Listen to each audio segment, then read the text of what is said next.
Tracy Momi Reads. I am back again with another video. Today, I am going to be talking about the book, The Ministry of Time. The Ministry of Time. Hopefully you guys can, let me see, I'm going to brighten this up a little bit because I know sometimes when I do the Kindle covers, and if it's a dark background, it may be hard to see, but hopefully y'all can see that. The Ministry of Time. So this book had been on my list for a while, and I finally got to it. And if you would have told me maybe, circa 2000 that, Tracy, you know what? You are going to end up loving books that deal with an element of time travel, I would have been like, no, because I don't do sci-fi. Okay, I don't do those kind of books. But if you've been following the channel for a while, you know, like even at the end of last year, I want to say my top 5 books, like 4 of them had some element of time travel. So I'm thinking that might be my thing.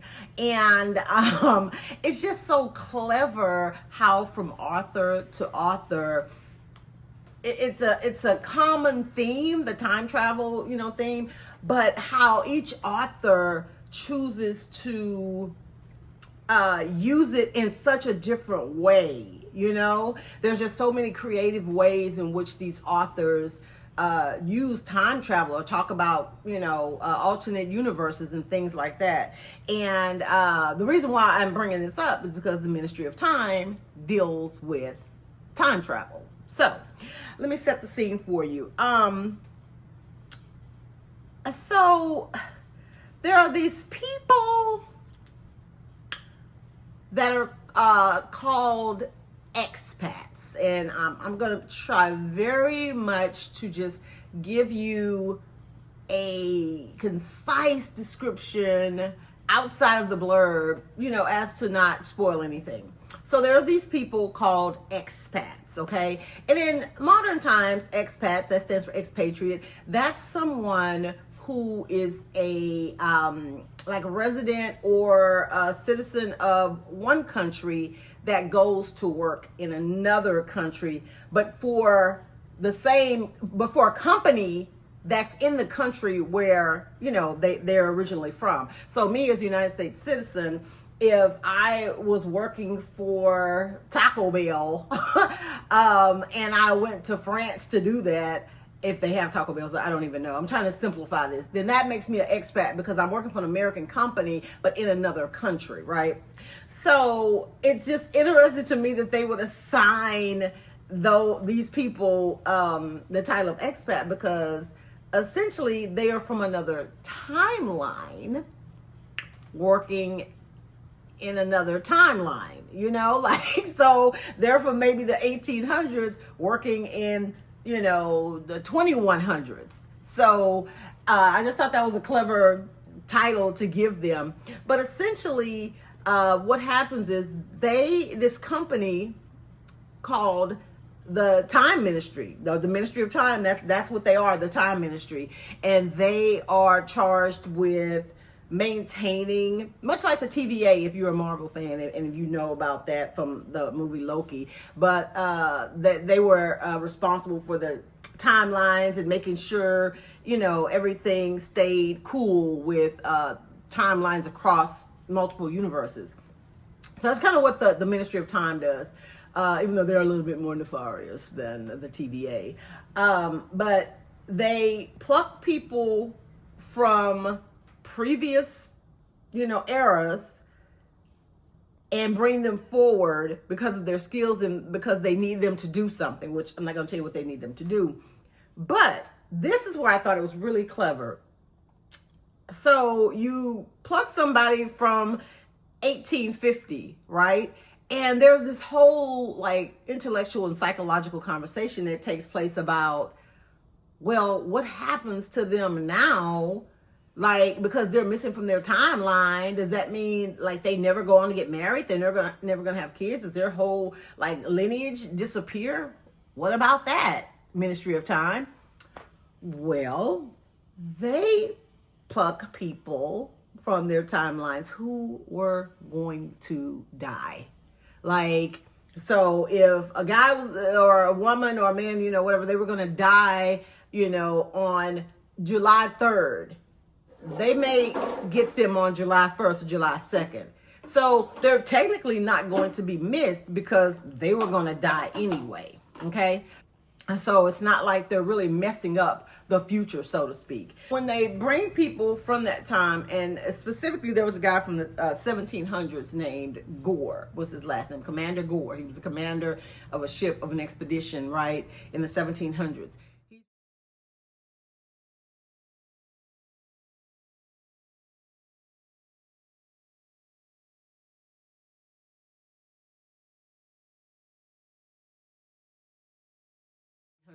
He's one of the main characters. They bring him into the future, which I want to say maybe we're like 100 years from now, from present day.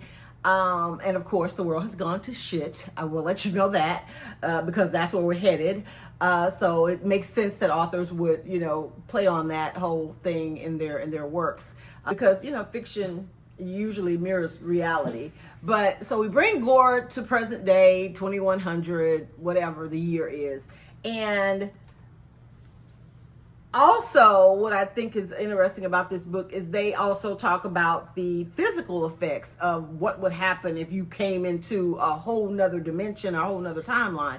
These people get really sick and they are basically like, you know, useless for a little while, like weeks or almost months. They have to like, you know, get used to the new environment because you take someone from where they were, like the air was even different, even though we all have gravity, just because there maybe wasn't as much pollution, or maybe there was poisons in the air, or some toxins or whatever, and their bodies have gotten used to that. So they have to adapt to current, you know, situations. And also their whole insides have been shaken and scrambled. So you gotta let all that stuff kind of, you know, like settle.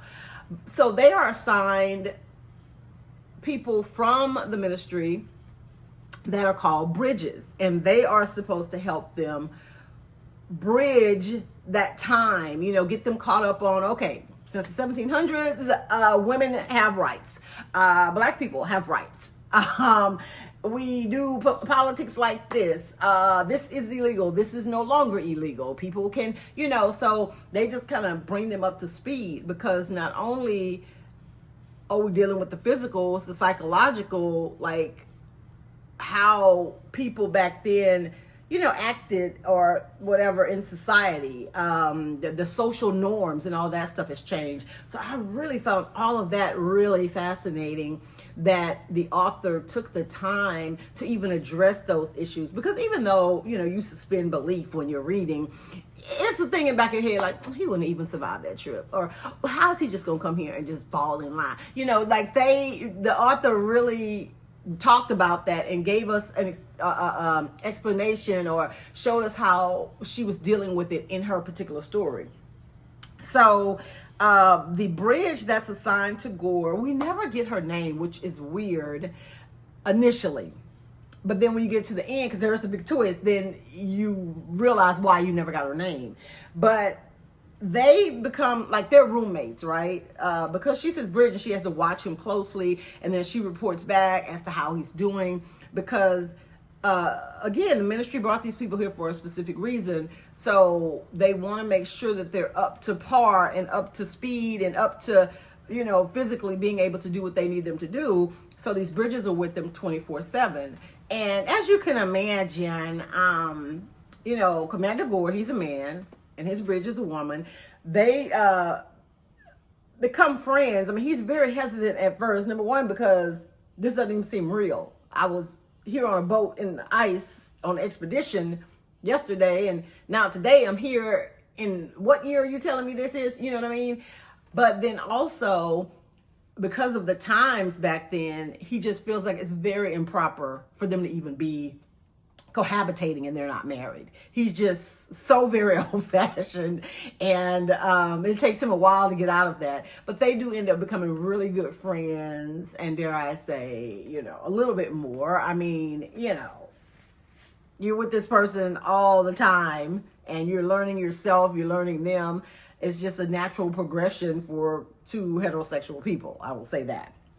But the other thing that I thought was interesting was the dichotomy of these full-grown adults who were very, what's the word I want to use? Like, they were very established in their timeline. You know, he was a commander of a ship. There were other people that were doctors and, you know, business owners and things like that. But when they come to the future, they're very childlike. And it's almost like teaching them, you know, from scratch, like they were just born, you know, they're like newborns in a sense.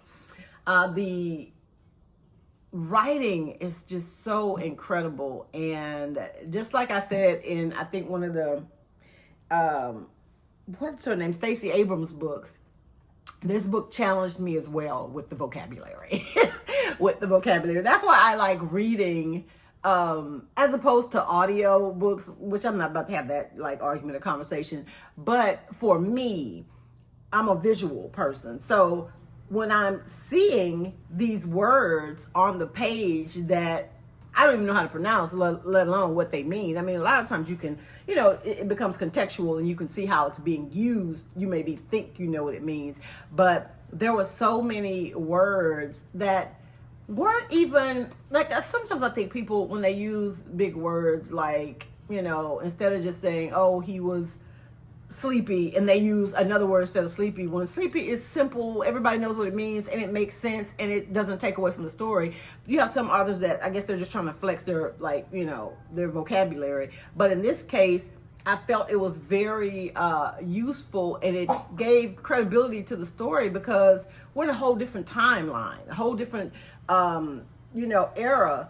So perhaps now this is how people speak. So I thought that was really cool. Let's see. Oh, and I will tell you also that some of the people that they, you know, brought to the future, some of the expats, some of them didn't make it because like it was just too much physical stress on their body, because it was a portal or a machine of sorts that brought them here. So keep that in mind. But some of them didn't make it, and even mentally, like some of them weren't of any use once they came, because they just were never the same. They weren't the smart, brilliant person that they were in their timeline. So it was kind of like, okay, now you got this person over here. They were kind of useless. You just got an extra body. But for the most part, the people that they needed were able to carry out what they needed them to do, especially Commander Gore. And everything's just going along fine with the story. And then, you know, you have a situation that happens that kind of takes on the second half of the story, where somebody dies, and then you're like, okay, wait a minute. I thought this was just a, you know, we're trying to come here to use your expertise. Then you realize, oh no, something's going on here. There's some evil people, you know, there's like something going on, you know, and that gave it even another layer and element that I really enjoyed to the story. And I mean, I said that it was a portal or something that brought them here. It was actually a door, but again, that's something of note. But yeah, when you realize that there's more going on, and there's a good versus evil and a race against time, literally, because an event is going to happen on a certain date, and that is what this whole thing builds up to try to stop that thing from happening.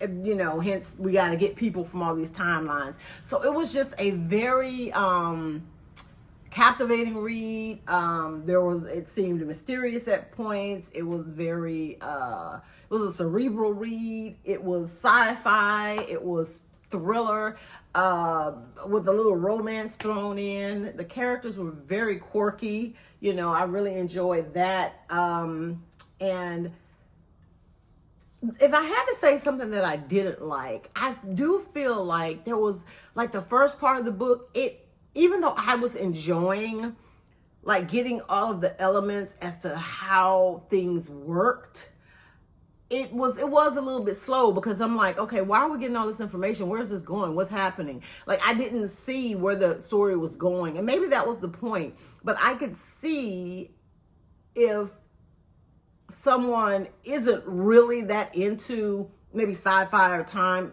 travel type books, I could see them getting frustrated or feeling like, okay, this is boring, or where's, like they want the action, because it takes a while. It's a slow burn to get to that point. We establish these characters fully before we get to that point. So I feel like if there was a way to maybe have, I don't know, got to the action a little bit sooner, that, would have made for, it was a good story. Really good story. I really, really enjoyed it. But maybe there was some stuff that could have been left out, or we could have like skipped over to get, to the real action. Once you did get to the action, it was over pretty quick. It was building up and building up, but it wasn't like, I would have preferred more action in the story than the build up, if that makes sense. As far as any trigger warnings, I don't know that I can't remember there being anything that I'm just like gasping or thinking would be, I will say this, and this is part of the takeaway. I just think it's interesting, for as long as the world has been turning, right? And even in the future, and this could just be the writers of these stories coming from their experience in real life, you know what I'm saying? But I want to take a sidebar because it kind of ties in. We went to see the movie Mickey 17 starring Robert Pattinson, and I was getting the same vibes in this movie as to what I'm going to talk about now, with the takeaway and overarching thing and, stuff that I felt with the Ministry of Time. There's always an element of us versus them with human beings. We're all the same species, but it's always an us versus them, whether it's race, whether it's gender, whether it's nationality, religion. It's just like, even in this fictional book, there was an overlying theme about individualism versus collectivism, and the right and the left, political parties type stuff, and race, because the bridge, who was helping Commander Gore, she was half white and half Filipino, and then she had a best friend that was black, and the fact that they were women and that they were women of color, that kept coming up as an issue for them not to have progressed. And that is just to think 100 years from now, I won't be here, but 100 years from now, are we still going to be fighting these same fights? That is very sad. So if anything, that was triggering. If you want to talk about something triggering, but the overarching message is that, and this, I don't want to say this is a spoiler, but I'm going to say it, and you could, do with it what you will. But having said all that about the division and the us versus them mentality, I personally think that is probably going to be what causes the collapse of our civilization, okay? And maybe that's what happened in the book too. So there you go. And that's all I'm gonna say about that. So anyway, I got a little deep there at the end, but it is what it is. And I read for escapism, but I am always, I feel there's always a subtle nod or reminder in a lot of fiction books that I read about real world issues that we just won't be able to ever escape. So you just got to live your life and take things day by day, I suppose, because some things you can, be the change and make waves and things swing in a different direction. And sometimes there's not anything you can do about things. So, what are you going to do? But Anyway, what I choose to do is escape into books. That's why I read, and that's why I have this channel. So if anything that I've said, off the soapbox I go now, is something that you are interested in, then I think that you would really enjoy The Ministry of Time. If you haven't read The Ministry of Time, let me know. Do you think I was going too deep with it? Was it that deep or not? Let me know in the comments. Thank you guys so much for watching. Make sure that you like this video and go ahead and take this opportunity to subscribe to my channel if you have not done so already. You guys enjoy the rest of your weekend, and I'll see you next week. Bye.